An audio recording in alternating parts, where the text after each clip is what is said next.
In 1519, Hernan Cortez made a decision that would echo through history. Upon landing on the shores of the New World, he faced impossible odds. Outnumbered and surrounded by uncertainty, he gave an audacious order: burn the ships. With no way to retreat, his men had one choice: fight to succeed or die trying. And they did succeed. Cortez's story isn't just about conquest, it's about commitment. It's about making bold decisions, eliminating excuses, and going all in on your vision. Welcome to Burning the Ships, the podcast where we explore what it means to take risks, push boundaries, and refuse to look back. I'm Jason Seward, your host, and each episode we'll share stories, strategies, and insights to help you tackle your challenges head on, overcome obstacles, and make your own history. This is Burning the Ships. Let's get started. Welcome to Burning the Ships Weekly Ramble, and I'm your host, Jason Seward. And today I'm going to talk about a book I just read recently, and I've been referencing it quite a bit.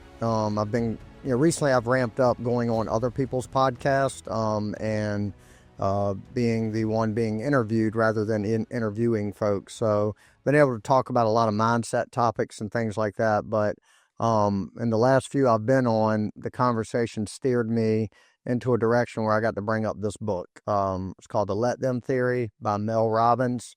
And before I get into all that, I'm going to share with y'all JJ's joke of the week. And here we go. JJ's joke of the week. How does an ocean say hello? Think about it. It waves. That is JJ's joke of the week. So, like I said, I'm going to try to, once he gets out of school, I'm going to have him in here and try to record, get him saying the jokes and get a couple of those banked so we can put them in the podcast, because they're a lot more interesting coming from his mouth, but we're going to keep them rolling. So, now back to the book, The Let Them Theory. So, if anybody's ever heard of recency bias, I may be suffering from that with this book, so I want to be cautious to say what I'm about to say. But I have, for the last, I'll say 10 years, I've had a handful of books that if I'm asked about, like, what are my top 5 books or something like that, I've had a handful that have stayed at the top of the list.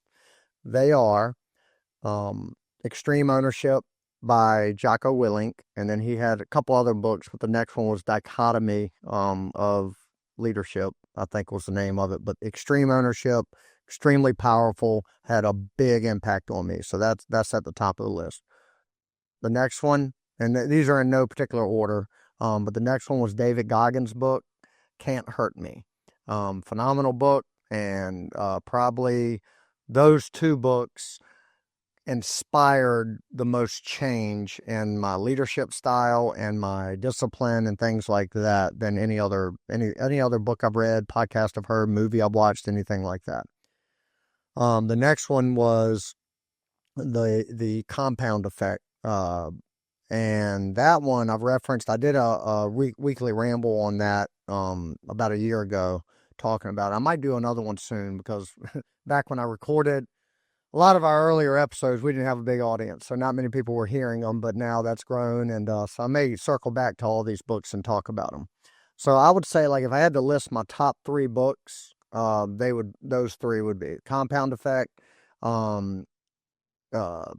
Extreme Ownership, and Can't Hurt Me. Close to those would be some of Ryan Holiday's books. Obstacle is the Way, Ego is the Enemy. Those are 2 that I like. But I've read this book, Mel Robbins, Not Can't Hurt Me, The Let Them Theory. And I am, at this point, ready to put that right up there with the other 3 I mentioned. I don't know if it caught me at a good time. It's relevant topics as I'm growing a business, as I'm trying to make personal growth and stuff like that. But this one really touched me. Now, there was a couple chapters towards the end of the book that really weren't applicable to to my situation in my life, but I was able to kind of apply the mindset that she was talking about to other things in my life. But overall, the bulk of the book just hit me right in the heart and really got me thinking. I listened to the audio version, which I do most of my books, and I highly recommend, if you haven't read this book already, to do that. Get the audio version. For those of y'all that are familiar with the Can't Hurt Me by David Goggins, Mel Robbins does something very similar in this book, where in between each chapter or section, she kind of does a little breakdown and kind of adds some additional context to the whatever the topic is in that particular chapter. And you won't find that in the actual paperback, hard copy or paperback version of the book. It just goes chapter to chapter. So if you're able to listen to an audio version, I recommend that. And so it got me, like, the whole time I'm listening to it. Usually I'm listening while I'm working out or I'm running or walking or something like that. Like, I can't make, or driving, I can't really make notes. This one was so good, I had to only listen. I went back and started it over and listened to it while I could make notes while I was listening. So I've done that, and I've kind of compiled all my notes here, and I'm going to go through a couple of the topics, like the overall theme of the book, and a couple things she touched on that were impactful to me. So, first of all, the let them theory is what it sounds like. Let them. Who is them? Whoever applies in your life. It could be them, it could be a situation, it could be family, it could be friends, it could be enemies, it could be competitors, it could be boyfriends, girlfriends, wives, husbands, whoever it is. So them and the let them is really anybody in your life. And the overall theme of the book is basically like it is trying to encourage folks to stop worrying so much about controlling other people's thoughts, opinions, not just controlling them, but letting those thoughts and opinion control your choices and your decisions and your anxiety and your motivation and your discipline and all those things. So that's kind of in a nutshell what it's about. But she goes into a lot of detail and uses a lot of personal examples to her life that were very comparable to things I've been through in my life. And it just hit home with me. So what I'm going to kind of, I've made some notes here and I'm pulling them up, or I've got them pulled up, just scrolling through them. So like, it's about a mindset shift, the let them theory. That is a mindset shift, right? Most of us waste far too much time considering what other people think of them, other people's judgment of their actions. And that is truly a waste of time, because like the first note I have here is my reaction to someone's reaction to me is not going to necessarily change their reaction to me. So me reacting negatively or letting someone else's negative reaction to something I'm doing impact me in any way, if I spend any time on it, then I'm wasting time on something that I'm not going to change, right? So the key takeaway there is, and this is like at a high level, stop worrying so much what people think, right? And that's cliche. You hear that all the time. Don't let what other people think impact, or what they think impact you, to some degree. But I'm going to dive into that a little bit. So let's start with, like, well, first of all, this takes a mindset shift, right? So instead of trying to control how other people think or act or feel about what you're doing, or what you're thinking or how you're presenting yourself, just let them think that. You trying to counter that in any way is detrimental to what you have going on. So just let them. That's kind of a general theme and a note I made. But this mindset, it's not a passive mindset, right? it doesn't just happen. You have to be intentional with this mindset. And it's powerful when you can be intentional with it. Since reading the book, I have been trying to practice it, like find areas in my life, in my day-to-day routine, whether it's business, personal life, whatever, that I can apply it.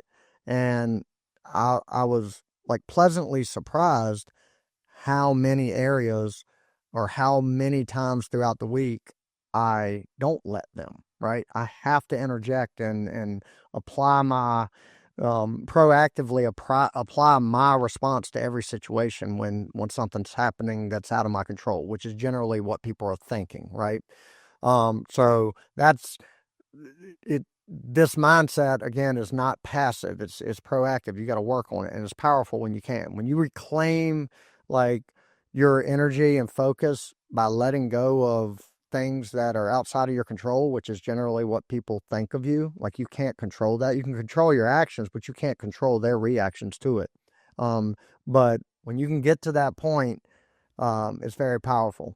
And this mindset is great for like people pleasers, people that are generally overthinkers. They maybe have some anxiety around different situations, and they overthink what people say to them. They overthink people's tone. They'll read an email and apply their own tone to that email. So they're overthinking that. And then high achievers, which most folks that are consuming this podcast on a regular basis, in general, you're a high achiever, right? You're trying to achieve something higher than what you have right now or what you're doing. So these are most of the people that are, listening or trying to do something good with their life fall in these categories. They want to please everybody. They overthink everything. They're just naturally, built to put a lot of thought into the things they're doing, and they're trying to achieve something great. So with all that, they tend to put a lot of weight on what people think of them and how people and the environment around them is going to respond to their actions, right? So some key takeaways, like breaking it down a little bit. So judgment, right? Everybody you encounter is going to have some sort of judgment on your actions and your decisions you're making, the way you handle yourself, the way you present yourself, and all of that. Let them judge you, right? People are always going to project, and you don't need to explain yourself in detail to everyone. And this is an area in my life where, like, I've gotten much better at it, but I used to struggle, still do at times, with this, where I felt like in order to get somebody to understand exactly how I felt or thought or just to like justify a decision I was making, I had to spend an extreme amount of time trying to explain it, right? And I would repeat myself over and over and over, or I would craft a very long, wordy letter or email or text just trying to explain, to articulate what's going on in my brain in hopes that they would understand it the way I'm seeing it, right? So I wasted God knows how much time doing that. And I know a lot of you listening do that as well. You feel like you have to justify and explain everything you're doing to everyone else around you so that they pass good judgment on you, right? That gotta clean that up. That cannot be a driver in your life. So like for me, a big one that I've gone through recently is like my transition from the corporate world, working for a company, into entrepreneurship, doing my real estate thing. I knew like the thing, and I'll be very transparent with this. So I'm an open book with this stuff. But the thing that bothered me the most about that decision, it wasn't the finance behind it. I knew Katie and I would be fine. I knew our business would be fine, and it has been. I knew that I'm resourceful enough to make it, make anything work. I can figure anything out. I had a lot of confidence in myself and those around me to do that. The thing that kept me up most at night was what people were going to say about me. That's terrible. I'm a 40-year-old man still worried about how people were going to react to this decision. Like I was playing this in my head of people reacting and talking about me at the dinner table like, what the hell is Jason doing? What is he doing? He's got this great career. He's making great income, working for a great company, great benefits. What in the hell is he doing? And those conversations, knowing they were happening, was influencing my decision around leaving my job, because I knew when I did it, people were going to talk this way. Now I got over that quickly, because this book actually helped me take another step, but I had already taken a couple big steps. But at the end of the day, it's my decision. It's my world, my life, my family. And I'm doing what I believe in my heart is best for me. So I can't let folks and their opinions and their side conversations when I'm not around, whatever they are, I can't let them have an influence on me. I can't, whether those conversations are good or bad, I can't even let it into my brain. I wasn't. I was letting all of them into my brain for a while. But when I got over that, I had a lot more peace around what I was doing. I was much more productive with my focus and decisions, right? So that was a big one for me. There's a quote from the book that I wrote down, or I made a note of. Their opinion of you is none of your business, right?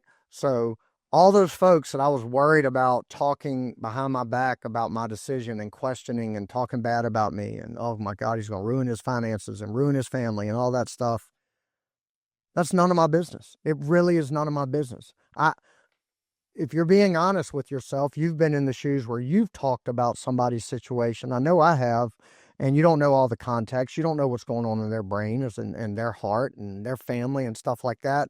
But you've made it a point to talk about it with somebody else, not having all the context. I've been guilty of that, and I know others do it about me. And honestly, I love this quote. Their opinion of you, their opinion of me is none of my business. It's not my business, right? So that was a powerful quote. So another powerful thing she talked about is letting them leave. Let them leave. And what she's referring to there is it could be friends, it could be family, it could be business partners, it could be clients, it could be employees. If they choose to leave your life, or leave being a part of what you are doing and what you are committed to, let them. You don't have to fight. I mean, some cases it might be worth fighting for, or, trying to convince them that, hey, stick around. But a lot of times people leave silently, and that could be they're not calling as much, they're not hanging out as much. That's fine. Let them do their thing. I learned this years ago with it was a family situation. And I'm going to share it because, I think it's good sometimes with, I'm recording all these episodes, but I do like sharing, kind of getting in depth with my situation. So a situation where I had to apply this, like let them leave, was with my father. So a lot of times, I mean, I'm 43 right now, and still it's hard for me to talk about my dad, the relationship we had and all of that. So as I'm doing this, and I didn't make any notes of this, and I didn't plan on talking about it, but it is relevant to this topic. But I want to preface it with, I do tend to get a little emotional when I talk about my dad and stuff like that. My dad passed away 5 years ago. He's no longer with us. Go back 38 years prior to that, which was all the time I've been on this earth with my dad. First 8 to 10 years were great. I thought he was my superhero. Amazing from my perspective, right? I'm a 8-10-year-old kid that had a dad that took him hunting, played ball with him. My dad was present, like he was around. And then he probably had issues going on. I know he did, but far before I was noticing it. But my dad got wrapped up into drugs, alcohol, and drugs, and got into some pretty hard drugs, and then made some very poor decisions that ultimately led to him and my mother getting divorced, and my mother basically raising us on her own for many years. So where I'm going with this is, for many, many years, my dad came in and back out of our lives. He would go to jail for decisions he made. He'd get arrested, locked up for a couple years. He would write letters. I'm writing him back. I'm a teenager now, and I'm like, he's going to come back around. He's going to be good one day. He'd come back out, be good for 6 months. I'm happy. We got a good relationship. And then boom, screws up again, back in jail. This went on all through my teenage years and into my adult life. When I had my daughter, I was 30 years old. I made a decision that because of all the pain I endured and the rest of my family endured with him coming in and out, I wasn't going to subject my kids to that. So my dad, I think he met my daughter Emma one time, never met JJ. And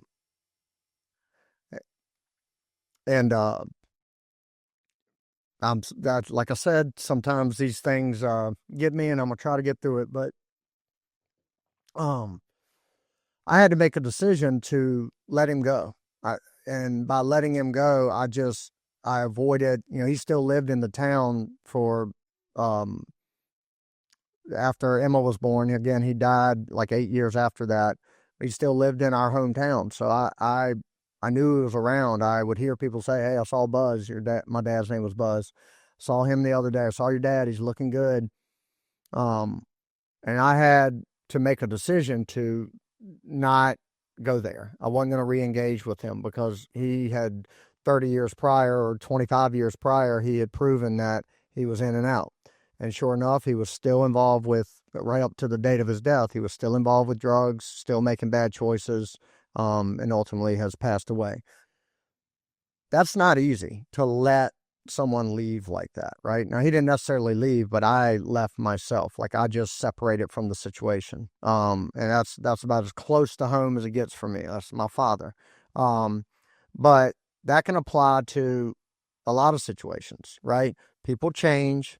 Your friends, your family, again, your business partners, clients, employees, you name it, things change. And if it changes in a way where they need to leave or you need to leave the situation, let it happen. Let them leave. So that was a powerful part of the book for me, because it made me reflect on that with my father, and how I had to make that decision. And I don't know if it was the right decision. The reason I get so emotional is because I see so much of my dad from a personality standpoint in both of my kids, right? And I've got a lot of his personality. And it just hurts me sometimes that he didn't get to see that. But that's just part of it. Don't know if I made the right decision there, but I'm at more peace knowing that I didn't expose my kids to that in and out. Like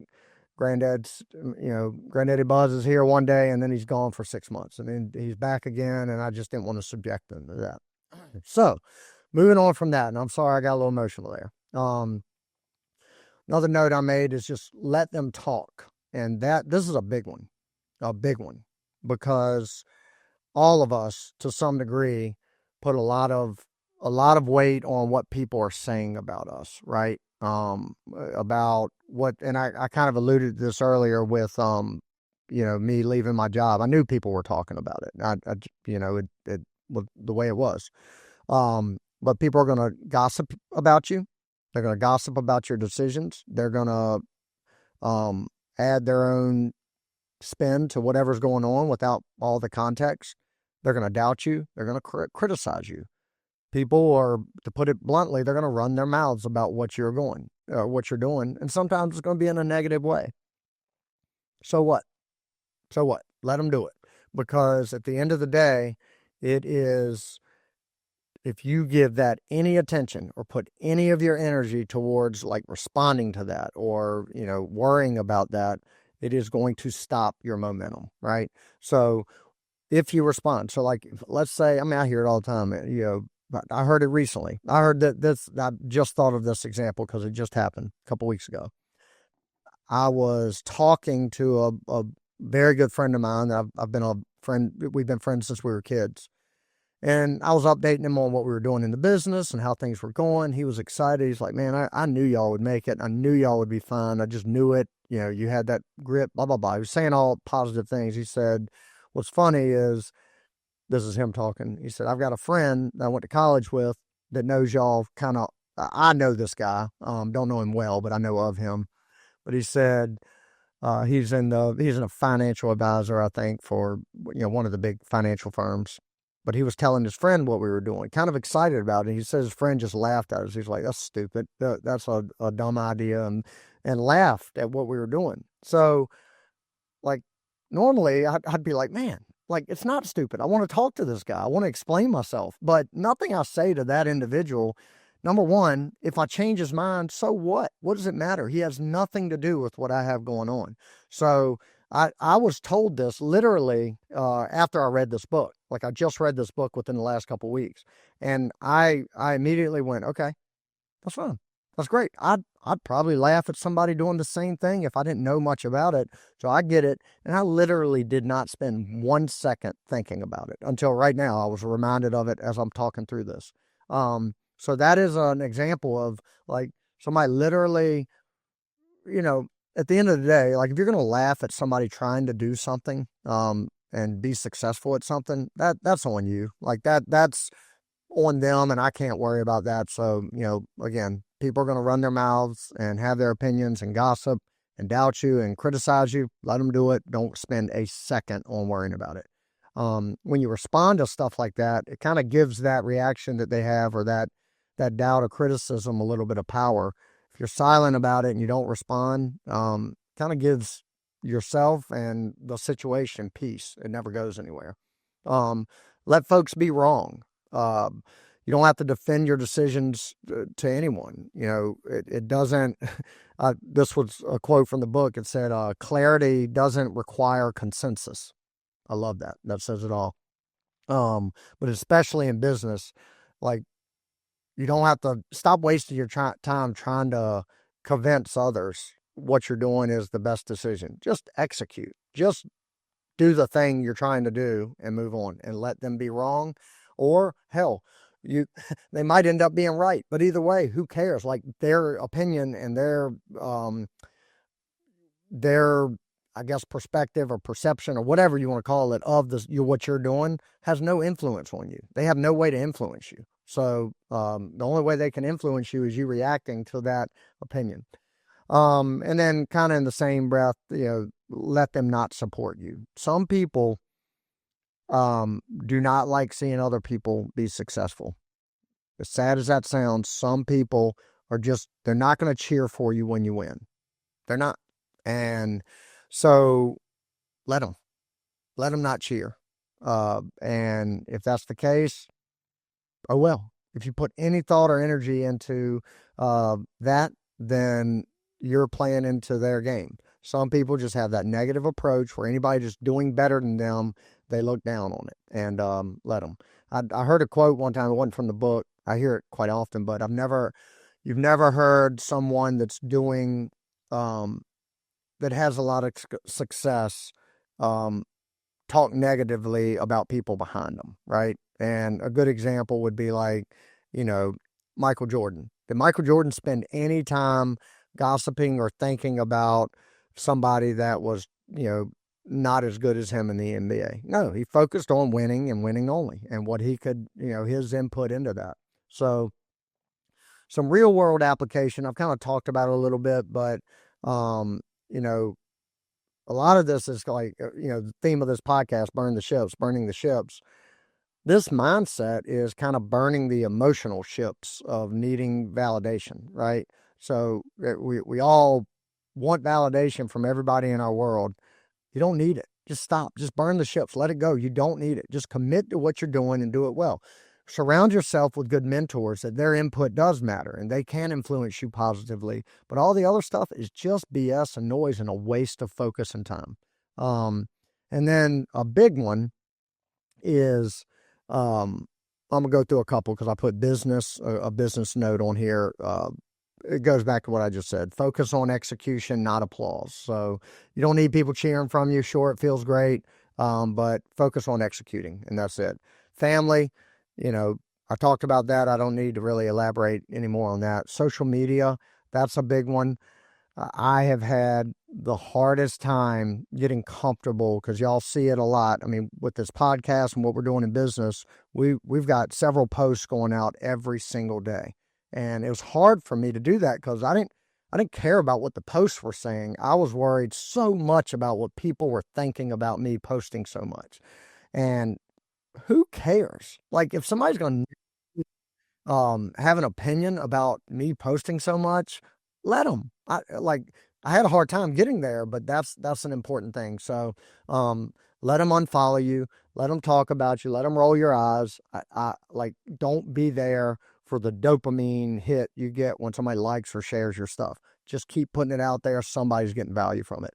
So um I guess I'll close it up now because I've gone for 30 minutes and I could go on for another 30 about this book. But to let them, that mindset, if applied appropriately, it can really be life changing. I really believe that. I'm feeling it myself since I've read the book and trying to apply it. So, you know, I made a note here and it came from the book, but when you stop managing other people's reactions, you get to fully show up for your own life. Think about that. You stop managing other people's reactions, you get to fully show up for your own life. Fully showing up for your own life means you're not spending so much time worrying about what other people think and trying to manage that, right? And influence that. And I'll kind of give like a call to action, a final call to action this week or over the next few weeks when someone does something that triggers you or that normally would make you react and respond and waste time on it. Take a breath, pause, and say to yourself, let them. Just try it. Other homework and call to action is go listen to this book or read this book because I think you'll have as much, maybe even more, depending on where you're at in life and business and all that. But it's going to have a powerful impact. So the Let Them Theory, Mel Robbins, again, I cannot recommend it enough. And, you know, I've kind of rambled through a lot of things and gone on a couple tangent here that I hadn't planned for this ramble. But I do appreciate you guys bearing with me as I work through it. And as I got a little emotional, I apologize for that. But, you know, that's one area in my life when I talk about my family, my dad, my mom, my wife, my kids, the emotions can come up pretty quick. So appreciate y'all following along and being patient with me as I work through that. So that'll wrap up another Burning the Ships weekly ramble, and I will talk to you guys next time. Thank you for tuning in to this episode of Burning the Ships. I want to give a special thanks to our sponsor, 608B Capital, helping real estate investors secure fast, reliable funding to fuel their boldest moves. If you're ready to take your investing to the next level, visit 608bcapital.com to learn more. If you found value in today's episode, please take a moment to rate and review the podcast. Your feedback not only helps us improve, but it also helps us reach more people who are ready to burn the ships and commit fully to their goals. And don't forget to share the episode with someone who needs that extra push to take bold action. I'll leave you with this. Burning the ships isn't just about removing the option to retreat. It's about unlocking the courage to charge forward. No matter the odds, the past is behind you and the future is yours to conquer. Thank you for listening, and I'll see you next time on Burning the Ships.